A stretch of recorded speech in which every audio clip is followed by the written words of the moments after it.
ये कहानी तब शुरू हुई जब बारिश हो रही थी और मैं अपनी कार से सुबह के वक्त ऑफिस जा रहा था।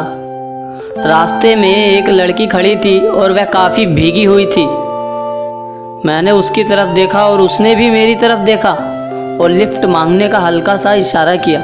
मैंने भी कार रोक दी और पूछा तो पता चला उसका एग्ज़ाम है। उसने मुझे अपने कॉलेज छोड़ने को कहा तो मैंने हाँ कर दी। उसने मुझे थैंक यू कहा और जाते वक्त मेरा नंबर भी मांग लिया। मैंने उसका नाम पूछा और उसने बताया कि उसका नाम किरण है। ऐसा लगता था कि वह काफ़ी फ्रेंडली थी, लेकिन फिर मैंने सोचा कि कॉलेज के लड़के लड़कियां ज़्यादातर फ्रेंडली नेचर के ही होते हैं। फिर एक दिन किरण ने मुझे अचानक से कॉल किया। उस दिन संडे था और उसने कहा कॉफ़ी का प्लान बना लो। शाम को हमने कॉफ़ी पी और खूब बातें की और रात को मैंने उसे घर छोड़ दिया। लेकिन रात को ही किरण का फ़ोन आया और हमने फिर काफ़ी बातें की। अब हर रोज़ हम बात करते और फिर मिलने का सिलसिला चल पड़ा। मैंने उसको हमेशा आगे पढ़ने के लिए प्रेरित किया। उसके कोचिंग की फ़ीस भी मैं दे देता था। मैं बस यही चाहता था कि वो अपने सारे सपने पूरे करे।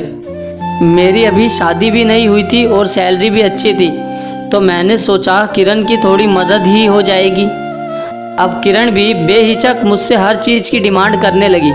कभी उसको पैसे की ज़रूरत होती थी, कभी न्यू ड्रेस की, तो कभी फ़ीस की। धीरे धीरे मैं उसे चाहने लगा। उसके प्यार में इतना खो गया था कि उसकी ज़रूरतें पूरी करना मुझे अपना फ़र्ज़ लगने लगा। मेरा पूरा अकाउंट खाली हो गया था। मेरा मन अब अपने काम में भी नहीं लगता था। मेरी परफॉर्मेंस लगातार बिगड़ रही थी, लेकिन मेरे दिलो दिमाग पर किरण ही छाई हुई थी। एक दिन किरण का फ़ोन आया और उसने बताया कि उसका गवर्नमेंट जॉब में सिलेक्शन हुआ है। मैं बहुत खुश हुआ। उसका सपना पूरा हो गया था। मैंने सोचा कि यही ठीक वक्त है, क्यों ना मैं किरण को शादी के लिए प्रपोज़ कर दूं। सही वक्त देखकर मैंने उससे शादी की बात कर दी, लेकिन किरण ने कोई बहाना बनाकर मुझे टाल दिया। फिर एक दिन उसने मुझसे कहा कि अब मैं तुमसे ज़्यादा बात नहीं कर पाऊंगी। मुझे और भी बहुत ज़रूरी काम रहते हैं और वह अपने काम में बहुत ज़्यादा व्यस्त रहती है। ये सुनकर मुझे बहुत दुख हुआ।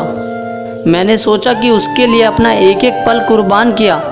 अपनी जॉब के बारे में भी नहीं सोचा और वो मुझसे ऐसे बात कर रही है। अब किरण का बात करना बहुत कम हो गया था, लेकिन मैं उसकी याद में तड़पता रहता था। मुझे उसके फ़ोन का हर पल इंतज़ार रहता था। मेरी हालात बहुत बुरी हो गई थी। कितनी बार वो मेरा फ़ोन तक नहीं उठाती थी। एक दिन किरण ने मुझे फ़ोन करके कहा कि उसका रिश्ता तय हो गया है। अब मैं उसको फ़ोन ना किया करूं। मैंने उसको अपने प्यार का वास्ता दिया तो वह कहने लगी कि मैंने तुमसे शादी का कोई वादा नहीं किया था।